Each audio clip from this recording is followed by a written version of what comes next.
It's really important that we not be intimidated. They want us to be good little boys and girls and to take marching orders from the political pundits and the party operatives who are telling us, like that we are powerless, it's hopeless, and resistance is futile. They're telling us because they are quaking in their boots because there's a voter revolt going on. The majority of people now are actually calling for a new and independent third party, and the vast majority of voters are saying they want the debates opened up because they don't like and they don't trust Hillary Clinton and Donald Trump. They're clamoring for something else. This is that something else. So we need to break through here for the future we deserve. This campaign is the moment. Bernie Sanders' campaign and all the good burners out there that supported that campaign, you showed America where our hearts and minds and values really are. Bernie Sanders would have won over Donald Trump, hands down.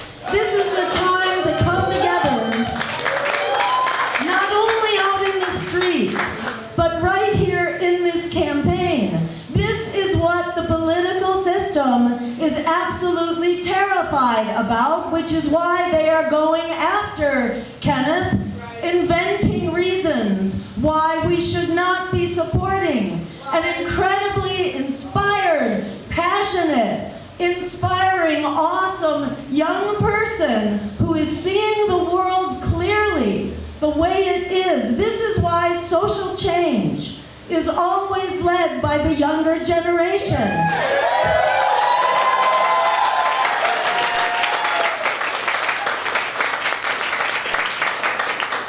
People like me, who've been around for a while, we see things as they are, but also as they have been.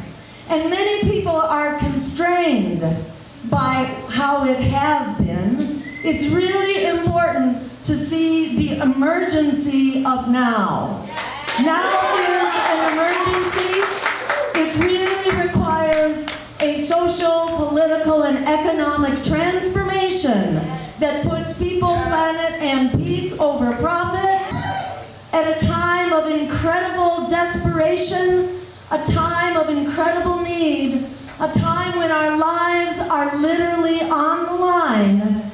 Somehow, the universe has delivered to us a candidate of incredible inspiration in a race that is actually winnable. We could not ask for another moment like this. If we designed it, we couldn't have a better race.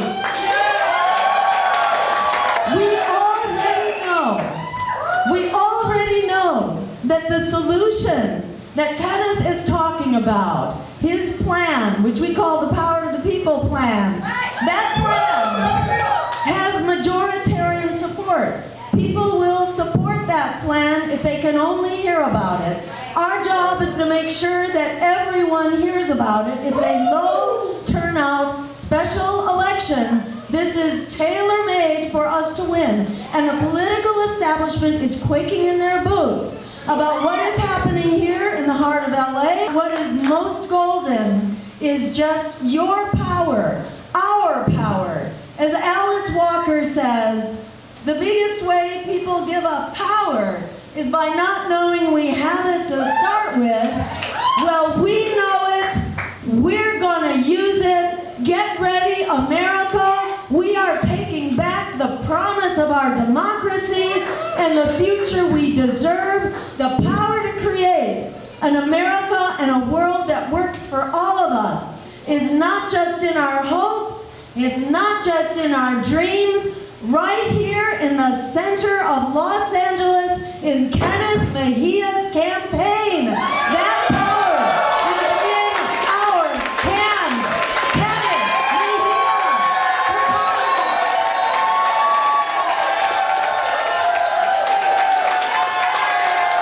Thank you. I got my passion from, and my compassion from my mom. And I want to resonate that with us in this movement for justice in Washington, but also on these streets.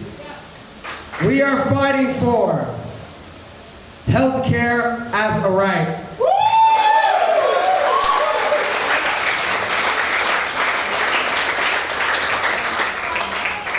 The Obamacare covered 20 million people, but it left the health insurance companies in charge. We are the only developed nation on earth to not provide guaranteed health care. Is that right? If Germany could do it, if Sweden could do it, if Korea could do it, the United States can do it. And we're gonna kick out every healthcare lobbyist, big pharma, out of Washington. 13 Democratic senators said no to lowering prescription drugs. Is that right? Even 12 Republican senators said yes on that. And that's why there's really no difference, is what I tell people. We are fighting for education as a right as well. If we could bail out Wall Street, we could bail out the students and future generations to come. Am I right? Yeah! And the Republicans, they want to pass HR 610, which would start the voucher program. They want to privatize education, public schools. Even they want to start using charter schools, which is basically the next thing to privatization, except they're using our money. So, we believe in our campaign that we should expand and improve our public education system. We believe that we should help low-income areas, communities of color as well, and give them that education they need. Anybody watching right now, that you can succeed, that you can get the education you need no matter how much money you make, what your ethnicity is, or who you love.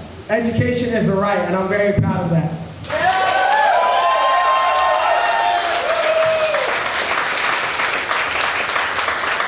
One of the biggest things that bothered me growing up was seeing those living on the streets.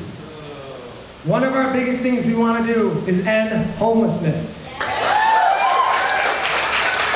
There is no campaign running against us that has ending homelessness as a platform. And we're proud of that. Growing up, I would ask my mom for money or food to give to somebody living on the street. And it resonated with me that it didn't make sense that as Americans, the richest nation on earth, that we could have people living on the streets, 550,000 people, with 120,000 of those being children, living every night on the streets of the United States. That's not right. We could spend trillions of dollars in war for oil. We could give trillions of dollars in subsidies to corporations who are already profitable. But we can't find a way to give a home to those people living on the streets. Is that right? No! So we want to provide permanent housing, transitional housing, health care for those who deal with drug addiction, drug abuse, mental health care. We don't want to criminalize drug use. We want to help those. We want to rehabilitate those. And that's what our campaign aims to do, and to get every homeless person off the streets of the United States of America.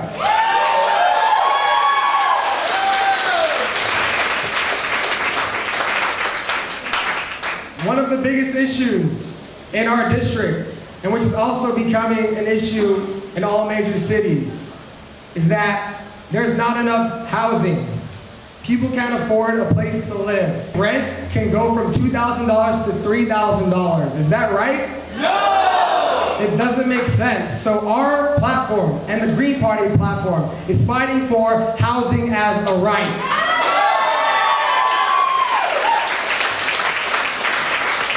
We have candidates who are running against us, who I see on stage telling me they care about those who are getting displaced. There are candidates there who say they care about the homeless, but they receive money from millionaire developers. Is that right? No! There is a candidate who has an ad who says, I'm not part of the establishment or receive money from special interests. Well, guess what? You're a liar. You're a liar. You're the problem. You are the problem that we have in Washington, and we don't want that anymore. So we has a right. We're going to fight against gentrification and the displacement of local communities who live here in Los Angeles. We're going to say if you kick a family out, you better let them live at your $1 million condo. One of the biggest things the Green Party is fighting for is 100% clean, renewable energy by 2030.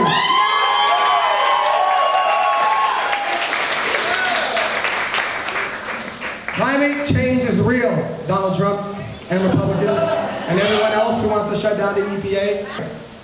So we have to have, like Jill Stein said, a warlike mobilization to move towards 100% clean, renewable energy. If we can fight the fight for oil, we can fight the fight for future generations, am I right? Because if there's no planet, then there's no use for anything anymore. So to everyone here, if you can, we gotta be on the front lines. This is gonna be the next war that's gonna go on. People are gonna fight over for resources, for water, for land. And so we must tell people, we must expose the truth when we're talking to the communities, that the Green Party and our campaign is fighting for that. The Democratic Party couldn't even ban fracking last year. We must move towards that clean, renewable energy. Power to the people! I'd like to make a very specific plea to anybody Yes. that has resonated with the idea of public banking, because it is so intersectional with so many other things in Yes. our society. We have a specific ballot measure right now called Charter Amendment B. It's on the ballot in November 6th in Los Angeles City. If you are a voter in Los Angeles City, please vote yes on Charter Amendment B, and if it resonates with you, share about it, tell people you know about it, and get people you know to vote yes on B, because this is a very specific action step that can have far-reaching effects. And Rodolfo, I know that in your situation, in your district in South Central there's a family dynasty, right? So tell us a little bit about that and enlighten us on what you're experiencing there and what you hope to do in the process of your campaign. Sure, absolutely. So again, thanks for having me on. Absolutely, my pleasure. Thank you for being here. Yeah. Yes, so the area where I am running, which is again California's 40th Congressional District, essentially southeast, a little bit of East L.A. This is a region that has been heavily Democratic for a very long time. It started out with my opponent's father. Back in the 40s and 50s, he organized a lot of the community, which is overwhelmingly Mexican-American, Chicanx, Latinx, to become elected to the city council in LA, and then he went on to the U.S. House of Representatives for 30 years. Wow. Yes. 30 years? 30 years, yes. Wow. So he retired, and right after that, my opponent, his daughter, kind of took up the family tradition. She was previously in the assembly, the state assembly, and then yes, she took over the kind of the same seat, the same district. I mean, obviously it's shifted around a little bit over the decades, but it's for essentially the same area, heavily Latino, Democratic area. So yeah, I mean, as far as I just came from there, from talking to people. Wow. It's a very I think, unique area of Los Angeles, especially in the United States, because the Democratic Party is definitely overwhelmingly represented. Right. So there are very few Republican voters, even fewer elected officials who are Republicans in local government. So at least in this area of the country, a lot of the problems can be directly attributed to what the Democratic Party has done at the local level. Oh, wow. That's an interesting point that a lot of people don't think about, because if you have a crisis, and then a dynasty of decades, yes. Why would people think that you automatically at some point are just going to keep voting the same ways, that at some point that's going to change? You, as a Green Party candidate, you're mostly focused on the Green New Deal. Mm-hmm. So share a little bit about that, if you would, because that is an incredible document. Absolutely. There's nothing else like it. Even, to be honest, Bernie Sanders' platform couldn't even really compare with that. Right. Give us your thoughts about how you base your platform personally on what's in the Green Party platform. Sure, absolutely. So yes, the Green New Deal is a set of policy priorities that the Green Party is generally proposing to pass in perhaps the next session of Congress. So just like the New Deal of the 1930s, the Green New Deal would put people to work. We need something that people are calling a federal jobs guarantee, meaning there's plenty of work to be done all around the United States. We need the federal government to step in and say, hey, we're going to fund you to do that work that needs to be done.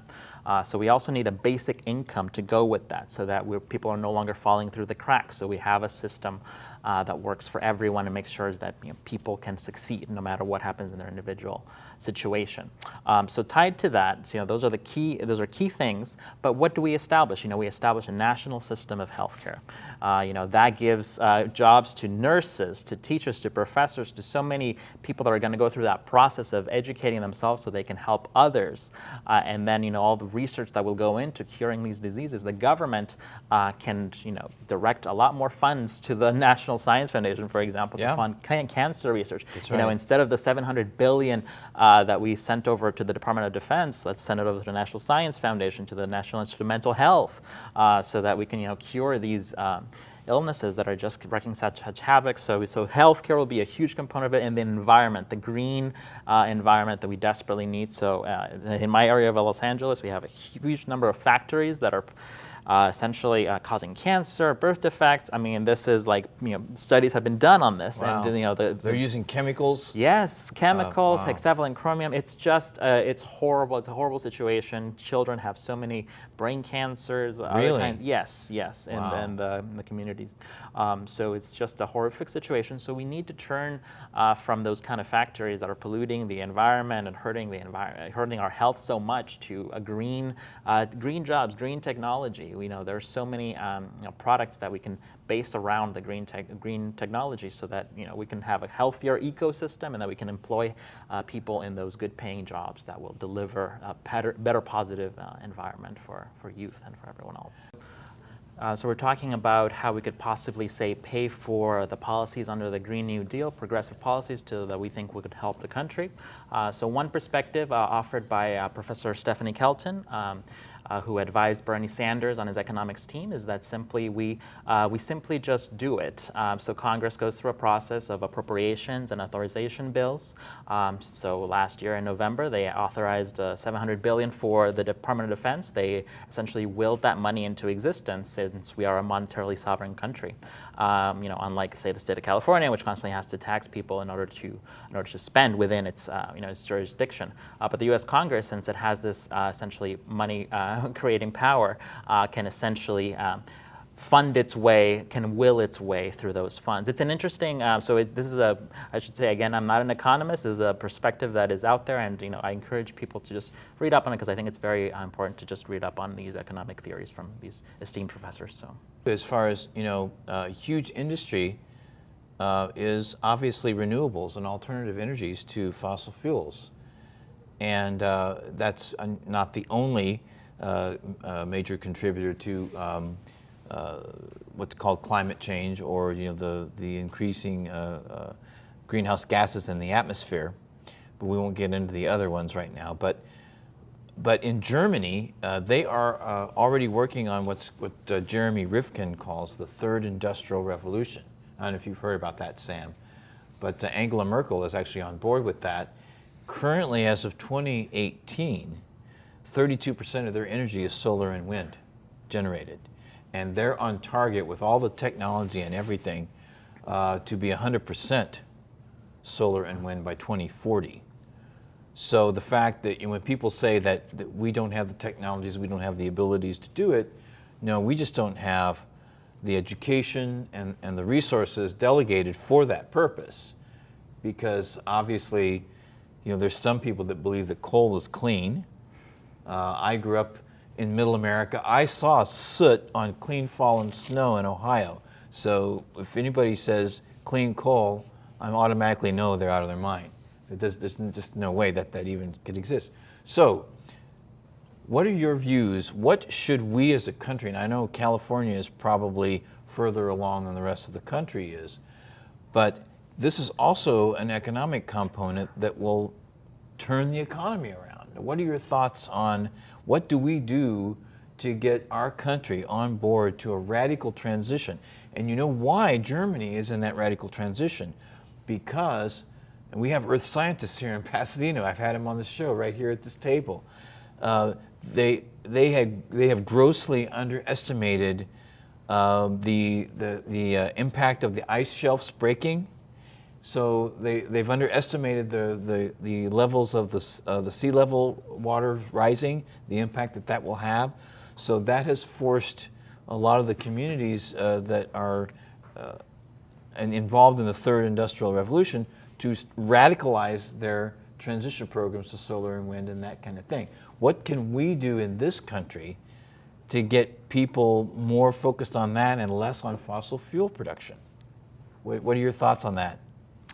Yeah, sure. So this is, of course, a component of the Green New Deal that we've talked about. We absolutely must learn from these other countries that are paving the way forward, like Germany. I know China has also implemented many energy creation instruments. They go down their roads, and as the cars go through the roads, then there's these tiles that generate electricity. So they're I think they're funding their scientists, their engineers to think of these new ideas. There's underwater turbines to generate. So we need to do that. We need to invest in our engineers. We need to send, like Sam was saying, this idea of the school to work pipeline. In Germany, for example, they have that very strong apprenticeship component to their education and apprenticeship schools. All of Europe. Yes, exactly. Yeah. So we don't have that model here. I mean, we've sent students, tend to either college or somewhere else, the military, whatever it is, but we don't have that tradition of funneling young people into those kind of trajectories that we absolutely need. So here in LA, we need a lot more, for example, subway systems right now. That's right. Berlin has an amazing subway system. Why can't Los Angeles? We're headed to uncharted waters right now. Yes. There's 2 elections now, and I think what we're seeing, because of how things have unfolded in the 2016 election, that a lot more people are engaged. So I'm seeing more and more people actually talking about the fact, there actually is a 2018 election. Before the 2020 election. There's something to look forward to. There's something to look forward to. And that being said, you guys are in the forefront, I would say, of progressive coalition building. Statistically, that most people registered to vote are independent. Exactly. Not either Democrat or Republican. That's a fact. And Brandon, you started to touch upon what the Socialist Party, well, actually, it's not a party. The Socialist Organization is about. Right. And you said We're a multi-tendency organization. Okay, what does that mean exactly? So what that means is that we absolutely do think that electoral politics are important. We want more people to get engaged, like Kenneth, who are going ahead and saying, okay, we're tired of the way this works. We want to bring an alternative to politics outside the regular conservative liberal. But also the idea that we have to be engaged with actual activism, with pressuring politicians outside of elections, and actually building real education around ideology. So we're putting forward something that's different from regular neoliberalism or conservatism, something that's actually truly progressive. And truly progressive and even terminology, like the word socialism. Right. Older generations still are not comfortable with that in this country. Right. Which shows that they're not educated about how their own history of socialism, and not educated about socialism as it exists currently around the world. Right. So whereas the millennial generation, on the other hand, they're very open to it. Like if you saw a clip on CNN in the town hall with Nancy Pelosi and that wonderful policy student from NYU, Trevor Hill, which went viral on the internet. And he's now one of ours. And he's you sent him a membership application, right? He was sent a free membership from the Democratic Socialists-L.A, and I think he's going to be a great ambassador for DSA. And that's the kind of activism that we need. to put a human face to it, to step outside the box, and not go with the usual way of doing things and say, okay, this is off script, but I'm going to do this, and do it live, and you create the best teaching example that can possibly be created, because it forces someone to be human in that moment, to go off script and reveal the truth, and then give somebody something to think about.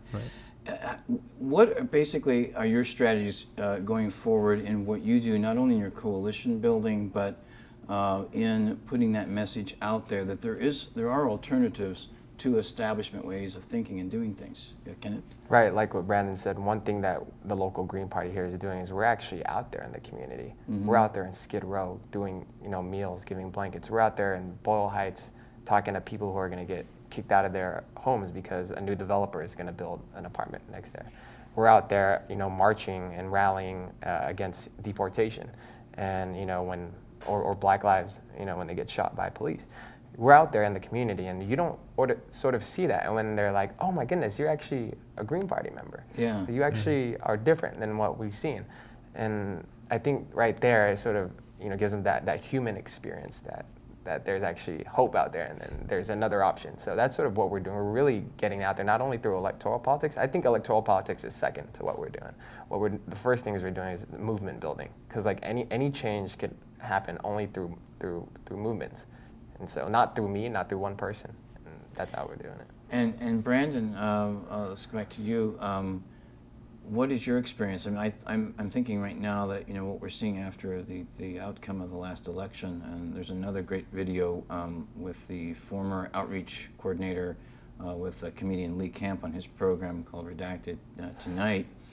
And he goes into detail about what actually happened during the primaries and is going forward, and now going forward. Okay, what we have seen, those of us that started with the Occupy Wall Street movement, we saw what I would say hundreds of thousands of people evolve into tens of millions with Feel the Burn.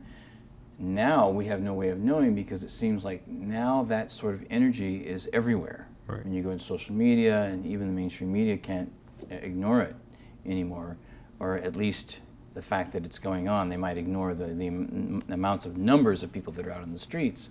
But so what are your tactics right now? What, as the socialists, Democratic Socialists here in L.A. and nationwide, what are the main goals right now ramping up for 2018 and 2020? Yeah, in a similar way to what Kenneth was talking about, building movements and building coalitions. So we want to show that there's solidarity between Black Lives Matter movement, between the climate justice, between going to no Dakota Access Pipeline, socialist feminism. We want to show that basically it's all shared struggle.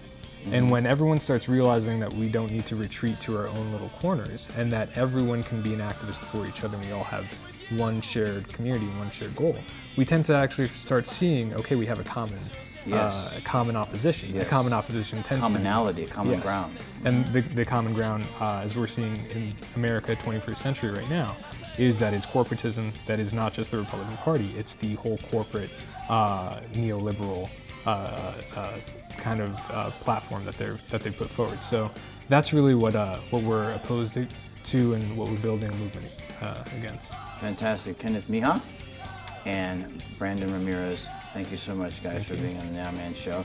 This is Nice Wonder, and you've been watching the Nowman Show.